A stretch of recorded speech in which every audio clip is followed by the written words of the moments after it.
नमस्कार बंधुगण आसतु जाना आज एक एपरी कहानी जहाँकि आपंकर जीवन बदल दे पारे। गोटे ग्राम थिला। से ग्रामटी बहुत गरीब थिला। सेठाकार लोक चाष कर ही निजर परिवार पोषि से ग्राम जड़े बाबा रोते लोके बहुत मानुले। लोक मैंने मानुले जिते भी बाबाजी नाचती से से ग्राम वर्षा होता है। यही कथा को बहुत लोक निज आखिरी देखी जिते बड़े भी चाषपाई वर्षार दरकार होता है और वर्षा हो न था से गाँ लोक एकाठी हो बाबाजी पाखक जाता एवं बाबाजी को कही था बाबाजी नाचतु जदि आप दयापूर्वक नाचे ताहले वर्षा हे और आमर कम हो बाबाजी नाची था वर्षा होता है। तो एपरी देखी गाँ लोक मान गोटे विश्वास हो जाता है बाबाजी नाचिले वर्षा होता है।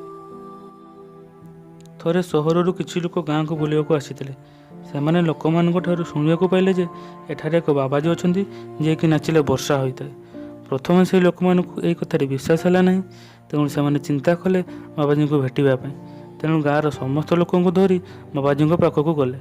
बाबाजी को जाई कहले बाबाजी आम सहर आसीचु आम आपंकर कला देखा चाहूँ। तापर बाबाजी कहले गोटे काम कर प्रथम तुम्हें नाच देखा तुम्हें नाचिले भी वर्षा हो जापे। तापर से भीतर गोटे पिला नाचिला से 15-20 मिनट नाचिला तापर वर्षा हलानी। से अधघंटा नाचिला तथापि वर्षा हलानी। तापर आउ एक पिला सेमती अधघंटा नाचिला तथापि वर्षा हलानी। तापर आउ एक पिला नाचिला तथापि वर्षा हलानी। तापर से समस्ते कहले बाबाजी एबे आपण नाचंतु आ वर्षा हो जिवो। सहररू आसीथिबा पिलामानकर विश्वास उठी जाइतिला जे बाबाजी नाचिले मध्ये आ वर्षा हेबोनी। तापर बाबाजी नाचिबाकू आरंभ कले तथापि वर्षा हलानी। बाबाजी अधघंटा नाचिले घंटे नाचिले 2 घंटा नाचिले 4 घंटा नाचिले तापर संध्या होगला नाची नाची 8-10 घंटा नाचिला पर पाग बदलीगला और वर्षा होगा लगे। सेतेबेले से सहर आसते लोक मैंने आश्चर्यचकित हो गले ये केमिति है बाबाजी आपन केमिति वर्षा करदे आपण भितर जो शक्ति अच्छे जहाँफल आप वर्षा करें दयाकोरी आम मानक टिके शिक्षा दिंतु।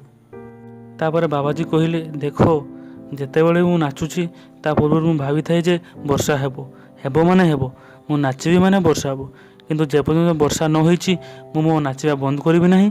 जदि वर्षा 4 दिन पर्यंत न होता ताहले 4 दिन सारा मु नाच बंद करती नाही 4 दिन सारा नाचुतांती।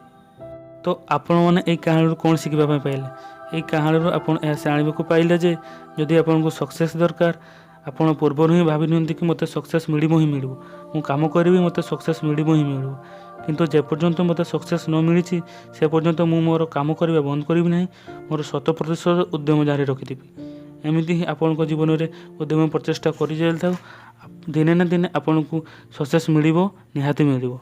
यही कथा को सब मन रखिथो। जदि यही भिडियोटी आपको भल लगी थाए लाइक कमेंट शेयर करने को भूलबनी। यहीपर भिडियो देखिए आम चैनल को सब्सक्राइब करूँ एवं ये भिडियोटी को आपंक सांग मान सहित शेयर करूँ। नमस्कार जय जगन्नाथ।